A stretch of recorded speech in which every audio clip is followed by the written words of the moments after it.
Penguin Random House Grupo Editorial presenta Guía para Invertir, de Robert T. Kiyosaki con Sharon L. Lechter, narrado por Carlos Torres.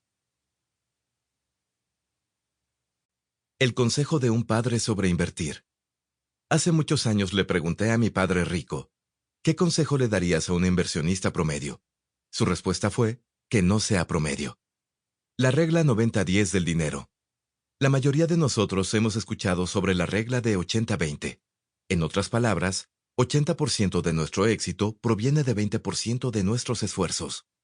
Esa regla, creada por el economista italiano Wilfrido Pareto en 1897, es también conocida como el principio del menor esfuerzo.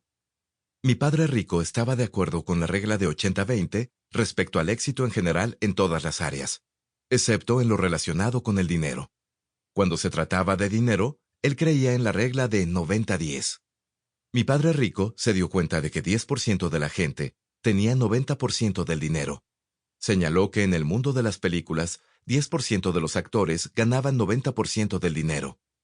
También advirtió que 10% de los atletas ganaban 90% del dinero, igual que 10% de los músicos.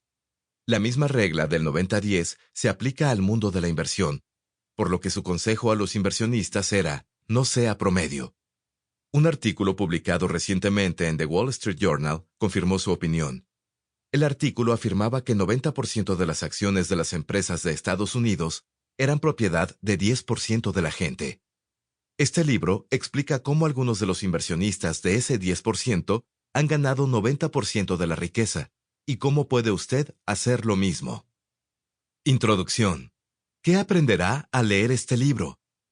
La Comisión de Valores y Transacciones, Securities and Exchange Commission, o SEC por sus siglas en inglés, de Estados Unidos, define a un individuo como un inversionista acreditado si tiene $200,000 o más de ingreso anual, o $300,000 o más de ingreso anual como pareja, o $1,000,000 o más como patrimonio neto. La SEC estableció esos requisitos para proteger al inversionista promedio de algunas de las peores y más riesgosas inversiones del mundo. El problema es que esos requisitos para los inversionistas también apartaron al inversionista promedio de algunas de las mejores inversiones del mundo, lo cual constituye una razón por la que el consejo de mi padre rico al inversionista promedio era, no sea promedio. Comenzar sin nada. Este libro comienza con mi regreso de Vietnam en 1973. Yo tenía menos de un año de haber sido liberado de mis deberes con el Cuerpo de Marines. Eso significaba que en menos de un año yo me quedaría sin empleo y no tendría dinero ni activos. De manera que este libro comienza en un punto que muchos de ustedes quizá reconocen, y ese punto es el de comenzar sin nada. Escribir este libro ha constituido un desafío. Lo he escrito y reescrito 4 veces. El primer borrador comenzó en el nivel de inversionista acreditado de la SEC, el nivel que comienza con un ingreso anual mínimo de $200,000. Después de haber terminado el libro por primera vez, fue Sharon L. Lechter, mi coautora, quien me recordó la regla de 90-10 sobre el dinero de mi padre rico. Sharon dijo, aunque este libro trata acerca de las inversiones que realizan los ricos, la realidad es que menos de 10% de la población de Estados Unidos gana más de $200,000 al año. De hecho, creo que menos de 3% gana suficiente para calificar como inversionista acreditado.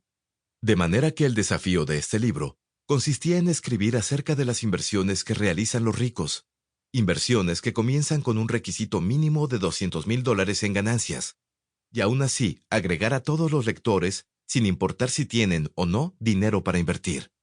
Ese era un gran desafío, y fue la razón por la que fue necesario escribir y reescribir este libro en 4 ocasiones. Ahora comienza en los niveles más básicos de inversionista y asciende a los niveles más sofisticados.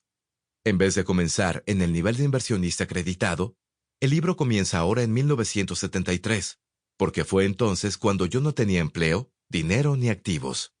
Se trata de un punto en la vida que muchos hemos compartido. Todo lo que yo tenía en 1973 era el sueño de que algún día sería muy rico y me convertiría en un inversionista que calificaría para realizar las inversiones de los ricos. Inversiones de las que han escuchado muy pocas personas, sobre las que se escribe poco en los periódicos financieros y que se venden en el mercado informal por los corredores de inversiones. Sample complete. Ready to continue?